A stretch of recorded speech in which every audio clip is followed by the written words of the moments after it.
생생하게 상생하며 YTN 라디오 생생경제. 안녕하세요. YTN 라디오 생생경제 김혜민입니다. 10월 수출이 역대 최대 감소폭을 기록하며 11개월 연속 하락했다는 소식이 전해진 오늘 박문규 신입 수출입은행장이 취임했습니다. 방 행장은 그동안 수출입은행은 조선업같이 제작기간이 긴 고가의 제품을 만드는 수출기업의 자금 부담을 들어줬다며 수주산업이 세계 최고가 되는 데 결정적 기여를 했다고 평가했습니다. 하지만 과거의 성공 방식을 고수해서는 살아남을 수 없다며 앞으로는 혁신성장 기업들을 지원하겠다고 밝혔습니다. 실제 10월 수출 통계를 보면요. 그동안의 효도 종목보다 화장품, 바이오 헬스, 농수산식품의 수출이 증가했습니다. 침과 대단, 창을 베고 누운 채로 아침을 맞는다는 사자성어로 오늘 방 행장의 취임사의 각오를 밝히며 이야기했는데요. 수출시장, 수출 물품, 그리고 수출기업의 다변화, 정말 다양한 변화와 발굴이 필요한 때입니다. 2019년 11월 1일 YTN 라디오 생생경제 지금 시작합니다.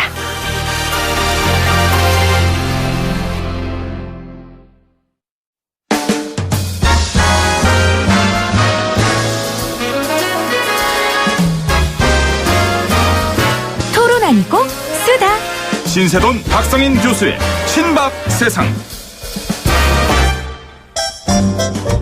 YTN 라디오 생생경제 매달 첫째 주에 모시는 두 분입니다. 숙명여대 신세돈 명예교수, 서울대 박상인 교수 나오셨어요. 안녕하세요. 안녕하십니까? 반갑습니다.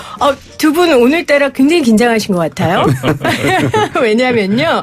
여러분들 지금 유튜브 들어오셔서 YTN 라디오 치시면 보이는 라디오로 함께 하실 수 있을 텐데요. 그동안 김혜민 PD의 정수리만 보셨다면 지금은 김혜민 PD의 눈, 코, 입을 다 보실 수 있고요. 신세돈 교수님 그리고 박상인 교수님의 얼굴도 보실 수 있습니다. 저희가 굉장히 이 스튜디오를 단장했어요. 교수님 어떠세요? 신세돈 교수님. 네, TV에 자주 나오는 형편이라서 별로 새롭게 하나도 그러세요? 없는데. 저는 라디오 PD라 굉장히 떨리는데. 네. 좋습니다. 네, 박상인 교수님은요? 네, 정말 텔레비전 스튜디오 같은 느낌이 들어서, 좀 새롭네요. 네, 조명도 달았어요. 네, 그렇네요. 조명빨이 조금 받는 것 같아요, 오늘. 여러분들, 많은 분들이 애쓰고 노력해서 이 스튜디오를 예쁘게 꾸몄습니다. 여러분들이 많이 오셔서 봐주셔야 하거든요. 유튜브에 YTN 라디오 치시면 보이는 라디오로 여러분 함께 하실 수 있고요. 샵 0945 우물정 0945로 여러분들 문자로 오늘 방송 함께 참여해 주시면 감사하겠습니다. 자, 오늘 여러 가지 결과들이 나왔습니다. 이 결과들을 좀 살펴보겠는데 먼저 이 10월 수출입 동향이 오늘 나왔어요. 11개월 연속 감소입니다. 원인 일단 두 분 어떻게 보세요? 신세돈 교수님? 일단 이게 미중 분쟁 때문이라고들 보도를 많이 하는데 네.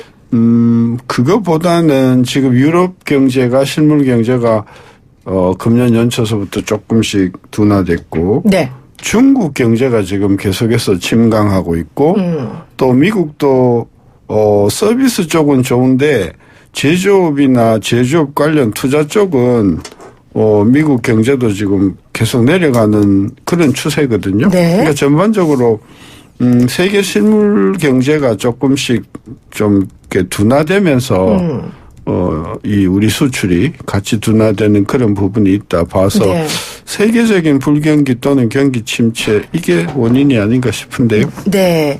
미국과 중국을 비롯한 세계 실물 경제의 둔화라고 꼽아주셨어요. 산업부도 미중 무역 전쟁과 세계 경제 둔화 그리고 노딜 브렉시트, 불확실성 이런 것들을 원인으로 꼽기도 했습니다. 박상인 교수님 어떻게 보세요? 네, 신 교수님 말씀하신 부분도 영향을 미쳤다고 보고요. 저는 좀 더 제조업 경쟁력 상실 부분이 크게 나타나고 있다. 특히 2016년, 17년 그리고 18년 중반까지 한국 수출을 이끌었던 반도체, 석유화학, 석유제품 이런 쪽에서 수출 감소율이 굉장히 큽니다. 네. 그래서 이게 지역적인 측면보다 제품 특성에 따른 수출 감소가 굉장히 크다는 생각이 들고요. 네. 그것은 그동안에 그나마 좀 괜찮았던 석유화학이라든지 반도체 슈퍼사이클이 끝나고 석유화학 같은 경우 단가가 떨어지면서 생기는 감소액 부분이 크겠다라는 생각이 첫 번에 듭니다. 그래서 이게 네. 제조업의 근본적인 문제들 그게 지금 계속해서 수출 부진 이 추세를 만들고 있다라는 생각이 들고요. 네. 그리고 거기에 더해서 세계 경기 침체, 미중 무역 분쟁 문제도 있는 것 같습니다. 특히 대중국 수출이 빨리 줄고 있고 중국도 역시 무역 규모가 줄고 있는 거 이런 것들이 이제 반영된 게 아닌가 생각이 됩니다. 네. 앞서 제가 오프닝에서도 이야기했지만 방행장도 좀 새로운 부분에 시장을 개척해야 된다. 그게 수출하는 국가뿐만 아니라 물품을 이야기했는데 지금 교수님이 지적해 주신 것처럼 우리의 효자 제품이었던 것들이 경쟁력을 상실했다는 말씀이신 거죠? 그렇습니다. 우리가 그동안에 원가 경쟁력 위주의 수출을 해왔는데 그 네. 원가 경쟁력에서 중국 같은 신흥 국가들이 쫓아오면서 대체되는 부분들이 생기고 있고요. 네. 그리고 또 원가 경쟁에 집중하다 보니까 그 구조 자체가 혁신 이른바 오픈 이노베이션이라고 그러죠. 혁신에 적합하지 않은 체제가 되다 보니까 고가 제품에서도 역시 경쟁력을 상실하고 있는 이른바 네. 샌드위치화가 일어나고 있다. 이게 이런 제조업 부진, 그게 이제 수출 부진에 다 반영이 되고 있는 게 아닌가 싶습니다. 네. 근데 이제 조금 분명히 할 것은 지금 수출 부진에는 크게 세 가지 요인이 있다고 저는 봐요. 네. 하나는 세계 경제가 지금 계속 가라앉는 거 아까 제가 말씀드렸던 거고. 세계 경제, 실물 경제의 부진. 요게 있고 또 하나는 2013년서부터 본격화되기 시작한 일본 엔화의 약세. 일본 엔화의 약세. 80엔 하던 게 120엔대까지 올라오면서 일본하고 우리가 경합하는 부분에 경쟁력이 상당히 가격 면에서 어려워진 부분이 있고 그다음에 이제 박상인 교수가 이야기하는 이제 경쟁력 부분이라는 부분은 조금 이제 구분해서 봐야 될 게 네. 지금 수출이 굉장히 지금 빠른 속도로 추락하고 있는 게 반도체, 석유화, 기계, 철강, 자동차거든요. 네. 이 부분은 대한민국이 한때 세계적인 경쟁력을 가지고 있었던 그럼요. 부분이랍니다. 네. 그러니까 이 부분이 떨어지는 것을 이게 이제 우리는 세계 경제의 침강 때문이라고 보는 거지 이게 이제 경쟁력 때문이라고 보지는 않는다. 따라서 이 지금 박 교수님이 이야기하시는 경쟁력 침강 부분은 석유화, 기계, 자동차 부품 이쪽이 아닌 다른 쪽에서 경쟁력이 떨어지는 부분이라고 하면 네. 저는 150% 찬성을 하지만 요 지금 반도체라든지 석유화학 제품이라든지 이런 쪽에서 떨어지는 것을 경쟁력이 하강이라고 하면 네. 그건 우리가 이해하기가 좀 어려운 부분이죠. 그래서 이제 경쟁력 하락이라는 의미가 그 전에 있었던 충분한 이점들이 사라지고 있다라는 거죠. 이제 반도체 같은 경우도 이제 슈퍼사이클이 끝나는 이유가 제일 큰데 그 슈퍼사이클이 끝난다는 것 자체가 기술적인 리드가 없어지기 시작한다는 걸 의미하게 되고요. 그러니까 쫓아오는 기업들하고 격차가 줄어들 수밖에 없다 이런 거고 석유화학 같은 경우도 우리가 대부분이 이른바 커머더티 중심의 수출을 하고 있었어요. 네. 이게 그동안에 수출 유가에 굉장히 민감했었는데 유가가 올라갔을 때 한때 굉장히 돈을 벌었죠. 네. 그러다 유가가 떨어지면서 떨어지는 거. 이건 사실은 경쟁력이 그동안에 계속 없어지고 있었던 것이 유가 변동 때문에 네. 2016년, 17년에 있는 것 같았습니다. 그리고 저희들이 OECD 자료를 보면은 10년 단위로 OECD 평균 수출 증가율과 한국 수출 증가율을 비교한 자료가 있습니다. 2000년대 보면은 한국의 수출 증가율이 OECD 평균 증가율의 한 3배 정도가 높았습니다. 그런데 2011년부터 한 2017년까지 7년 평균을 보면은 OECD 평균의 한 3분의 2로 떨어져요. 급격하게 떨어집니다. 세계 경제가 다 나빠지면서 수출 감소가 크고 특히 우리는 수출 의존도가 크니까 그것까지 고려하더라도 한국 수출 감소율이 굉장히 높고요. 신 교수님 말씀하신 자동차라든지 반도체 부분은 2015년 2018년 이때부터 지금 문제가 되고 있는데 이른바 BIT 우리 주력 업종 조선부터 해서요. 이런 산업들 같은 경우에 2011년부터 수익성이라든지 여러 가지 경쟁력을 나타내는 지표들이 계속 하락하고 있었습니다. 그런 것들이 이제 제조 가동률 하락에 직접 영향을 미쳤고요. 그렇기 때문에 이게 구조적인 측면을 무시하고 이게 경기 변동 측면이라고만 접근을 하면은 계속해서 단기적인 경기 총수요 관리 정책 대응만 나오고 있다라는 생각이 듭니다. 네. 그러니까 구조적이든 아니면 경제 변동의 이유든 이유에 어찌됐건 이게 지는 해라면 새로운 태양을 찾든지 아니면 지고 있는 해를 잡아가지고 다시 올리든지 어떻게든 방법을 세워야 될 거 아닙니까? 우리가 수출을 먹고 사는 국가인데. 근데 해는 또 졌다가 아침에 뜨잖아요. 아침에 지는데 수출은 새로 뜨니까 근데 저는 그 밤이 길어지면 힘들어하는 사람들이 태양이 있잖아요. 진다고 해서 네. 새로운 자꾸 태양을 찾는 것은 굉장히 위험할 수 있다. 네. 왜냐하면 네.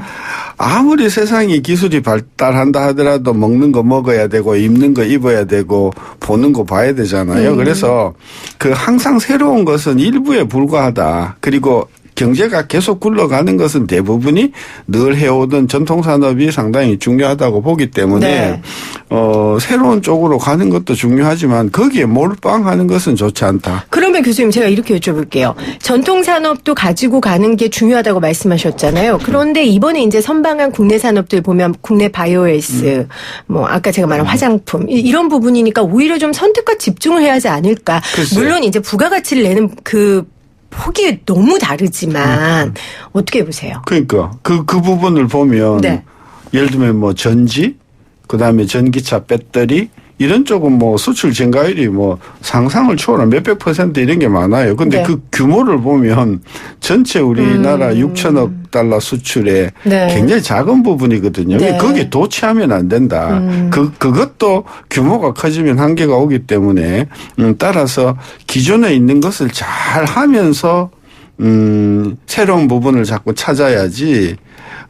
이게 안 된다 해서 그냥 모두가 다 새로운 곳으로 가다 보면 그럼 소는 누가 키우노? 이런 문제가 생기는 거죠. 네, 주요 메인급 선수들 우리가 잘 관리해서 키우고 또 새로운 그죠. 선수들도 발굴해야 된다 이런 말씀이세요. 제가 여기서 끊어야지 안 그러면 오늘 우리 이걸로 한 시간 다 합니다. 자, 제가 한마디만 한마디만 네, 말씀하세요. 네. 자꾸 키우고 발굴 육성한다는 생각하는 걸 좀 버려야 될 때가 됐다고 생각합니다. 저도 동감합니다. 누군가가 성공할 수 있는 기회 그리고 그럴 수 있는 유인을 만들어주는 제도를 만들어야 되고 그래서 혁신이 일어나는 게 불확실성 하에서 그렇죠. 혁신이 일어나는 저도 한마디 더 하면 그냥 이제저래 하죠. 뭐 삼성이 오늘. 반도체 네. 할 때 제가 현장에 있었거든요. 다 안 된다겠어요.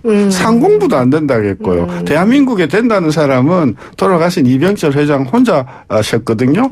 밀어붙이니까 되잖아요. 그러니까 정부가 뭐 나서서 연구소가 나서서 뭐 하면 된다. 네. 그게 아니다. 알겠습니다.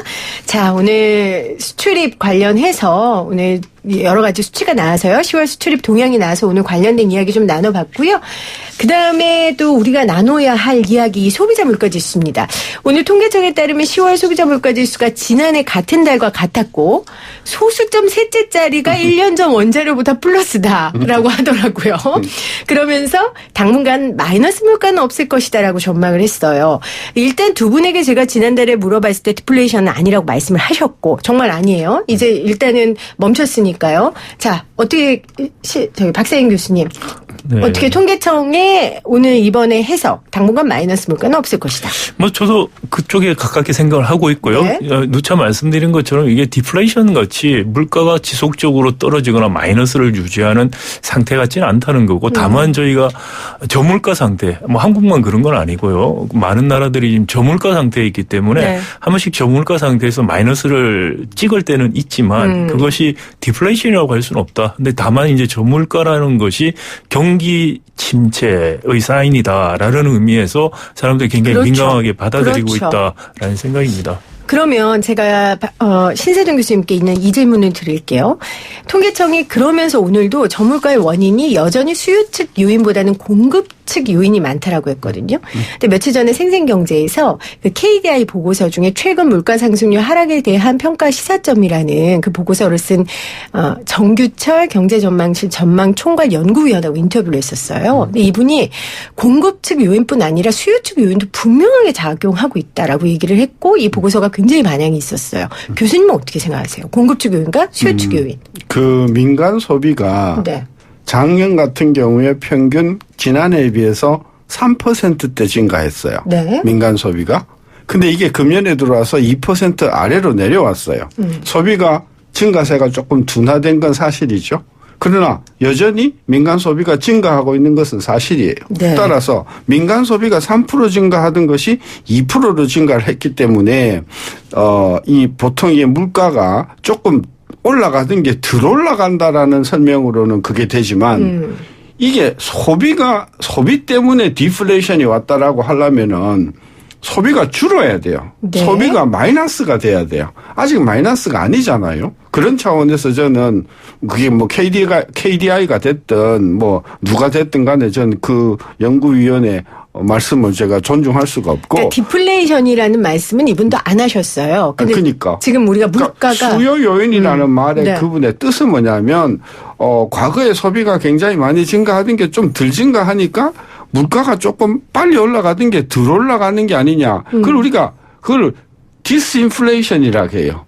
디플레이션이라고 하면 소비가 마이너스로 줄어서 가격이 떨어지는 상황. 네. 그건 아니잖아요. 네. 저는 따라서 KDI가 그렇게 설명한 것, 즉 수요 요인도 있다라고 하는 것을 디스인플레이션, 물가 상승률이 떨어지는 것의 설명으로는 맞지만은 그것이 디플레이션의 원인이라고 지적하는 것은 너무 오바다 이렇게 보는 거죠. 예, 뭐 디플레이션이라고 이야기했다면 뭐 저 안 들어서 정확히 모르겠습니다만 그런 뜻으로 말씀을 하셨다고 저는 생각은 되지는 않고요. 네, 단지 네. 근데 신세동 교수님 말씀하신 거하고 다른 이야기는 아닌 것 같습니다. 왜냐하면 수요 측면에서 물가 상승 압력이 낮아진 상태에서 공급 측면에서 농축산물 가격 같은 것이 떨어지면서 그러니까 마이너스도 찍고 그다음에 물가 상승률도 더 낮고라는 네. 흔히 이제 공급 측면 요인들만 계속 이야기를 하고 있으니 그렇죠. 수요 측면에서도 수요가 좀 약한 게 영향을 미친다는 취지로 말씀을 하셨다고 생각이 네. 되고요. 뭐 그렇다면 뭐 틀린 설명은 아니다. 근데 이제 이건 제 해석인데요. 네. 짧은 제 해석인데요. 자꾸 정부에서 공급 요인만 이야기하는 게 수요 요인이라고 하면은 이제 이게 민간 소비가 결국 줄었다는 얘기잖아요. 그러면 이제 소득 주도 성장의 정책이 잘못된 게 아니냐라고 사람들이 얘기할까 봐. 사람들이 소비가 늘어야 되는데 소득이 늘면 소비가 늘어야 되는데 왜 늘지 않지? 그럼 잘못된 거 아니냐라고 비판할까 봐 정부에서는 자꾸 공급 측 측면만 공급 부진만 이야기할 수 있다는 거죠. 그건 오버 해석이죠. 제 오버 해석인가요? 두 단계 오버 해석이에요. 알겠습니다. 그럼 저의 오바인 걸로 제가 그렇게 정리를 하고요. 자, 그렇다면은 제가 또 하나 궁금한 건 이거예요. 그렇다면 이제 이 저물가 상황을 어떻게 극복하느냐. 아까 그 위원 말로는 저물가 현상을 통화 정책으로 관리할 수 있다는 거예요. 그런데 한국은행의 역할 중에 금융안정이 명시적으로 돼 있기 때문에 금융안정이라는 한국은행의 법상의 조항을 빼준다면 통화당국에서 물가 안정에만 집중할 수 있어서 물가 상승률을 올릴 수 있다 이렇게 얘기했거든요. 누가요? 아까 그 위원이요. 그럼 그분은 KDI만 네. 계셨지 한국은행이 안 계셨잖아요. 그래서 여쭤보는 거예요. 네. 왜냐하면 제가 이제 개인의 발언에 대해서 자세하게 두 분의 의견을 뭐 true and false 물어보는 게 아니라 이 보고서가 굉장히 인용이 많이 됐었어요. 글쎄, 그거는 제가 우리가 70년대 살아보셨나 모르겠는데 70년대 물가 상승률이 굉장히 심했어요. 우리는 그때 대학을 다니던 사람들이라서 제 평생의 소원이 물가 상승률이 제로가 되는 게 제 소원이었어요. 네. 지금이 그 시절이거든요. 전 너무나 행복한 시절을 지금 보내고 있어요. 네. 근데 70년대 물가가 그렇게 많이 올랐던 이유가 유가 상승 때문이었거든요. 자, 유가 상승 때문에 계속해서 물가가 올라갔는데 당시 레이간 정부는 통화를 줄여가지고 물가를 잡겠다고 나왔단 말이에요. 그게 아주 악순환이 되어가지고 네. 80년대 초는 정말 미국 경제가 어려웠습니다. 자, 이번에도 물가가 내려가는 것이 또는 안정되는 것이 이게 공급 요인이에요. 그 딸기 가격이 막 전년 동비로 30% 내려가고 그랬어요. 그래서 물가가 내려간 건데 네. 떨어진 건데 그걸 돈을 푼다고? 그거는 정말 우리 경제학 원론의 물가 상승의 요인은 수요 요인, 공급 요인 뭐 이런 게 있는데 이 부분은 전 잘못되어서 물가가 내려갔으니 물가를 좀 디플레를 잡기 위해서 통화를 풀어야 된다라고 하는 그분들은 제가 가서 레이간 때 실패를 조금 다시 한번 공부해보라 그렇게 이야기하고 근데 싶어요. 통화를 풀어야 한다는 말인가요? 이 통화 정책이라는 게 결국은 그럼 뭐 조율을 이자율을 이제 이자 금리 낮춰서 통화량을 늘린다는 기본 아이디어인데요. 근데 지금 이자율 낮춰서 물가를 올리려고 일본에서 아베 정부가 시도를 했었죠. 네. 근데 목적을 달성을 못했었고요. 그리고 전 세계 많은 중앙은행들이 지금 이자율 또 전통적이지 않은 양적 완화까지 사용을 하면서 네.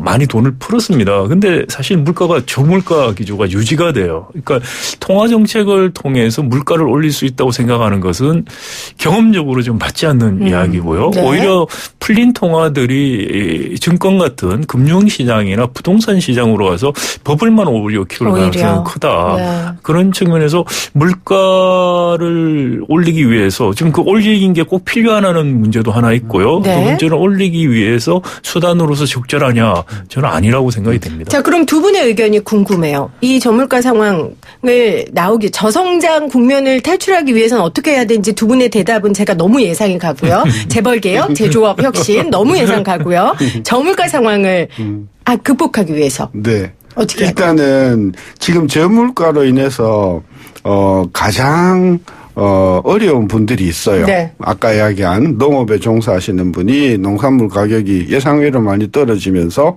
생계 위협을 느끼는 그런 부분이 있단 말이에요. 그러니까 그분들을 위해서 정부가 대책을 하는 것은 꼭 필요하다. 네. 그리고 전반적으로 물가가 내려가서 뭐가 부담이냐.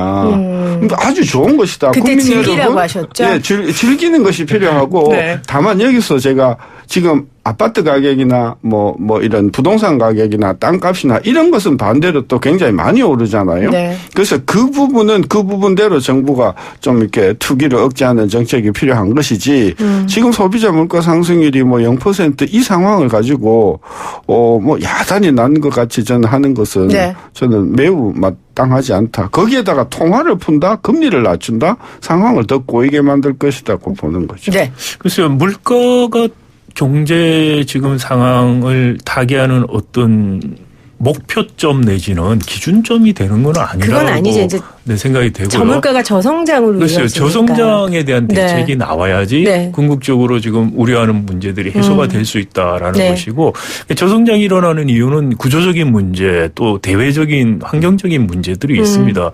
대외적인 환경적인 문제는 저희들이 어쩔 수 없는 부분들이 있고요. 단지 제가 늘 강조하듯이 제조업 문제, 네. 제조업 신 교수님 활성화 말씀하시는 것이 사실 어떻게 할 것이냐 할 때는 구조적인 개혁을 통해서 저는 할 수밖에 없다는 생각이 듭니다.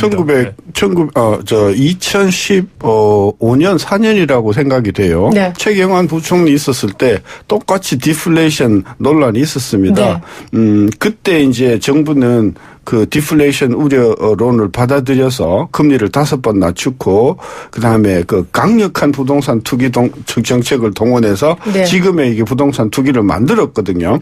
그때 디플레이션을 주장했던 분들의 대부분의 그 속내에는 뭐냐 하면 금리 더 낮춰라. 그리고 돈을 쉽게 빌려라. 네. 결국은 뭐냐? 네. 결국은 경제도 못 살리면서 부동산 투기만 했거든요. 저는 그래서 지금 디플레이션을 주장하는 사람들은 아주 굉장히 나라를 걱정하는 것 같이 이야기를 하면서도 속으로는 금리 낮춰서 부동산 시장을 불을 붙이고자 하는 그런 어떤 그 음모 아닌 음모가 있을지도 모른다 그런 우려를 하는 것입니다. 생생경제에서 음모론까지 다루면 너무 복잡해지니까요, 교수님. 오늘 여기까지 하도록 하고요. 지금 보이는 라디오 창에 여러분들이 댓글을 달아주고 계세요. 민네르바 1220님이 보이는 라디오를 보니까 출연자분들 얼굴 보느라 멘트에 집중이 안 된대요. 그래서 저도 가끔 이 보이는 라디오 창을 보면서 제 얼굴이 너무 크게 나와가지고 깜짝깜짝 놀라고요. 그리고 제가 방송 배울 때 제 선배가 절대 네 칭찬하는 문자는 읽지 말라 그랬는데 이건 좀 읽어야겠네요. 김혜민 PD님 얼굴 처음 봤는데 생각보다 젊으시고 미인이시라 깜짝 놀랐어요. 이거에 대해 교수님 어떻게 생각하세요? 신 교수님? 노 코멘트. 네, 자 생생하게 상생하며 YTN 라디오 생생경제는 보스과 함께합니다. 저희는 2부에 다시 올게요. 여러분들 유튜브 들어오셔서 YTN 라디오 치시면 완전히 달라진 보이는 라디오를 보실 수 있습니다. 여러분은 지금 경제를 조금씩 알아가고 있는 김혜민 PD와 함께하고 계십니다. YTN 라디오 생생경제 매달 첫 번째 금요일에 만나는 두 분입니다. 신세돈 숙명여대 명예교수 그리고 박상현 서울대 교수와 함께하고 있습니다. 자, 좀 무거운 이야기를 해야 하겠습니다. 비정규직의 정규직화를 내세운 정부 대통령의 첫 활동도 일자리판을 만드는 것이었습니다. 그런데 이번 주에 나온 자료였죠. 올해 비정규직 근로자가 700만 명을 넘어섰다는 겁니다. 먼저 신세동 교수님께서 경제활동 인구 조사라는 게 어떤 조사인지를 좀 설명해 주세요. 사실 우리나라 통계청은 다른 나라하고 비교해 보면 정말 선진국이 아니라 최상위 선진국이라 할 정도로 네. 정말 깊이 있는 통계 조사를 하고 있거든요. 통계청 요즘에 비판 많이 받는데 위로받겠네요. 그 중에 하나가 이제 경제활동 인구 조사라는 건데 1963년서부터 했고요. 63년서부터 해가지고 대체로 보면은 3만 5천 명. 네. 3만 5천 명을 개인 면접을 통해 가지고 조사를 하고 있습니다. 그래서 이 3만 5천 명을 3만 5천 명이 나가서 면접을 하는 게 아니고 1737개의 그 조사 구역으로 나누어 가지고 조사를 하고요. 조사하는 시점은 매달 15일이 들어가 있는 주 한 주일 동안만 조사를 해요. 그래서 이제 여러 가지 측면을 이렇게 하는 거라서 이 통계는 1963년서부터 지금 거의 55년, 6년 지금 되고 있어서 네. 굉장히 그 심층 있는 분석을 할 수 있는 그런 아주 훌륭한 통계 자료라고 보면 됩니다. 훌륭한 통계 자료다. 그러면 조금 뒤에 여쭤보려고 그랬는데 경제활동 인구조사에 대해 자세히 얘기해 주셨으니까 그럼 박사현 교수님 지금 이번에 통계청에서는 이 조사 방식이 바뀌었다. 네. 그래서 완전히 숫자가 는 거다라고 하고 있거든요. 네. 이건 무슨 말이에요? 네, 이번 조사 발표한 게 네. 근로 형태별 부가 조사라고 해서요. 네. 이제 근로 형태 정규직, 비정규직 그리고 정규직일 때 한시적인지 시간제인지 또는 다른 또 비정규직 경우에 한시적인지 시간제인지 비전형인지 이런 것들을 조사를 한 것입니다. 그러니까 더 세세하게 나눴다는 얘기예요? 원래 그렇게 조사를 하는데요. 네. 그걸 이제 우리가 근로 형태별 부가조사라고 하는 것입니다. 네. 그래서 이 근로 형태별 부가조사를 매월 이렇게 발표하는 건 아니고요. 한 번씩 이렇게 발표를 하게 되는 건데요. 네. 이번에 조사를 했을 때 3월부터 ILO에서 ILO 국제노동기구에서 그렇죠. 비정규직에 대한 조사 기준을 좀 더 국제 기준에 맞게 엄격하게 하라는 공고를 네. 받았고요. 거기에 따라서 문항에 예를 들어서 과거에는 지금 계속 일을 하고 있습니까? 안 합니까? 라는 정도로 묻다가 이번에는 일정한 기간이 지나면은 일을 그만둘 것인지 여부를 묻는 네.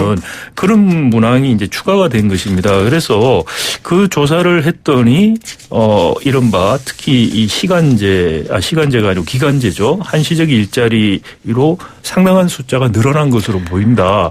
네, 그렇게 해서 기준이 작년과 올해가 비정규직 특히 기간제에 대한 비정규직 숫자가 상당히 달라졌다. 그래서 평면적으로 이걸 비교하는 것은 안 된다. 이런 이야기를 발표하면서 통계청장이 직접 발표해서 그런 강조를 했습니다. 이례적으로 직접 발표를 했어요. 네. 아니 그럼 교수님 결국은 고용 예상 기간에 대한 설문 한 가지만 들어간 거예요? 그렇죠. 그게 이제 추가적으로 들어가서 과거와 달리 그러니까 고용 예상이 특정한 기간에 끝날 걸로 예상한다. 네. 그렇게 이제 이야기를 하면은 이게 이제 기간제로 그렇죠. 되고요. 더 길어지겠죠. 그 전에는 이제 기간이 정해져 있냐, 정해져 있지 않느냐라는 네. 예상이 아니고. 네, 기간이 끝날 것이 예상되느냐인 것이 아니고 이 일 자체가 기간이 정해져 있느냐 아니냐라고만 물었던 것이죠. 네. 근데 이제 보통 보면은 내가 지금 정확히 끝날 것 같다는 예상을 할 수 있는 직장들이 있죠. 그런 것들이 이제 기간제 일자리로 더 늘었다는 것이고, 그게 이제 공식적인 설명입니다. 그렇기 때문에 사실은 이번에 나온 자료를 가지고서 평면적으로 작년 8월 달에 비해서 몇 명이 늘었다 이런 이야기하는 것은 바람직하지는 않습니다. 근데 교수님도 동의하세요? 네, 그 부분은 동의를 하는데, 네. 근데 한 가지 또 너무 정부가 이게 뭐라고 할까요? 너무 좀 의미를 과소평가하는 네. 이야기를 한 것도 아니냐라는 생각이 듭니다. 지금 제가 자료를 보면은 네. 한 늘어난 숫자가 비정규직으로 늘어난 숫자가 한 80만 명 정도 작년하고 비교해서 그 정도로 됩니다. 근데 통계청에서 또 뭐라고 이야기했냐면 이 항목 때문에 추가된 항목 때문에 비정규직으로 분류된 사람이 한 35만 명에서 한 50만 명 될 거라고 이야기를 했습니다. 그러면 그걸 빼더라도 그걸 빼더라도 비정규직 늘어난 숫자가 최소한 30에서 50만 명까지 될 수가 있는 거죠. 네. 그러니까 30에서 50만 명 정도 비정규직이 늘어났다는 것은 그전에 조사들하고 비교해 볼 때 굉장히 많이 는 것이다. 그래서 비정규직 숫자가 는 것이 지금 조사 방법이 바뀐 것들을 고려하더라도 상당히 늘었다. 그것만으로 설명할 수 없을 만큼 늘었다. 그리고 이게 어떻게 보면은 일관된 거예요. 정부에서 단기 일자리를 굉장히 원래 많이 만들었지 않습니까? 정부가 그렇게 정책을 했으니. 네, 30만 개에서 한 40만 개 단기 일자리들이 쏟아져 나왔기 때문에 네. 그게 당연히 반영 안 되면 이상한 거죠. 그러니까 네. 그 기준이 바뀐 거, 정부 단기 일자리 늘린 것들 합치면은 지금 한 80만 개 차이 나는 게 얼추 설명이 될 것 같습니다. 네, 신세동 교수님. 네. 쉽게 이야기하면 이거예요. 이제 요 부분은 8월 달만, 이제 매 8월 달만 하는, 이번에 8월 달 조사하는데, 전에는 그냥 심각하지 않게 그냥 세세하게 그냥 뭉뚱그려서 물어보고 정규직이라고 그냥 판단을 내렸어요. 근데 이번에는 고용계약이 있어요. 그리고 앞으로 얼마쯤까지 더 일할 수 있을 것 같으세요? 네. 물어봐가지고 이게 기간제다라고 판단이 되면 정규직에서 비정규직으로 빼다 보니까 한 80만이 늘었다는 이야기고 실제로 통계를 보면 정규직이 줄어든 게 한 35만 정도 실제로 줄었어요. 그래서 네. 정부 이야기는 정규직으로 잡히던 사람이 비정규직으로 들어온 부분이 한 30에서 50만 되니까 이걸 그냥 단순히 비교해서 작년보다 늘었다라고 하는 것은 옳지 않다. 그 말은 맞는 말인데 충격적인 건 뭐냐 하면 그러면 옛날대로 했을 때에 옛날대로 정하는 비정규직이 얼마나 늘었는지를 같이 놔줘야 사람들이 덜 헷갈리잖아요. 네. 그 부분이 저는 아쉽고 작년과 같은 식으로 했으면 비정규직이 얼마에서 얼마로 늘었다라고 하는 것을 설명을 해 줬어야 된다고 생각하는데 전 그 뺀 이유는 제 추측이지만 제 예리한 추측이지만 그렇게 해도 비정규직이 굉장히 많이 늘어났을 것 같아. 그렇죠. 그러니까 그거를 그냥 말을 안 하고 네. 이번에 통계 기준이 바뀌었습니다. 누가 봐도 지금 60세 이상의 근로자가 작년에 비해서 거의 뭐 한 30만 40만 늘어나는데 네. 그 60세 이상 어르신들이 일하는 게 정규직이라고 믿을 사람은 거의 없지 않습니까? 저는 그래서 정부가 조금 솔직하지 못했다라고 하는 부분이 조금 충격으로 네. 다가왔습니다. 뉴스 정면 승부에 황덕순 청와대 일자리 수석이 나오셨어요. 나와서 이제 이거 관련돼서 지금 정부에 해명도 하셨고 여러 가지 일자리 관련된 이야기를 하셨는데 이 이야기를 했습니다. 이제 저희 앵커가 그런 질문을 했어요. 문 대통령이 당선되자마자 곧바로 인천국제공항 항공사 찾아가서 비정규직 직원들에게 정규직 해주겠다고 약속도 했다. 잘 돼가고 있냐? 그랬더니 일자리 수석이 계획대로 진행되고 있고 실제 진도는 오히려 계획한 것보다 더 빠르게 나가고 있다. 이렇게 얘기했거든요. 우리 박상현 교수님 할 말씀 많으실 것 같아요.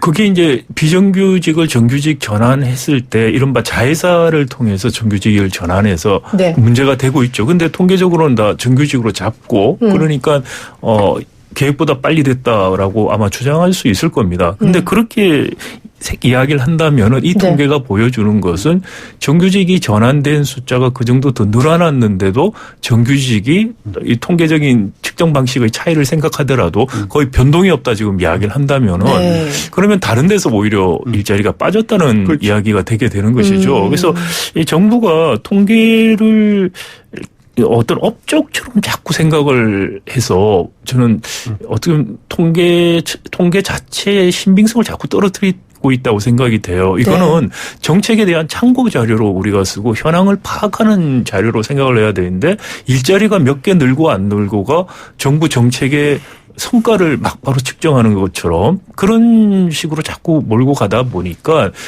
좀 정부도 불리할 것 같으면은 좀 설명이 모호해지고 좀 유리한 통계가 나오면 지나치게 강조하고 그러면서 오히려 정책 신뢰라든지 통계에 대한 신뢰를 떨어뜨리고 있다고 생각이 지금 듭니다. 가장 최근까지 통계를 봤을 때 우리나라 산업에서 취업자 수가 줄어들고 있는 몇 개월씩 최소한 5개월 이상 취업자 수가 줄어드는 산업이 뭔지 아세요? 뭘까요? 첫째 제조업 줄고요. 네. 둘째가요. 공공행정 및 국방에서 줄어요.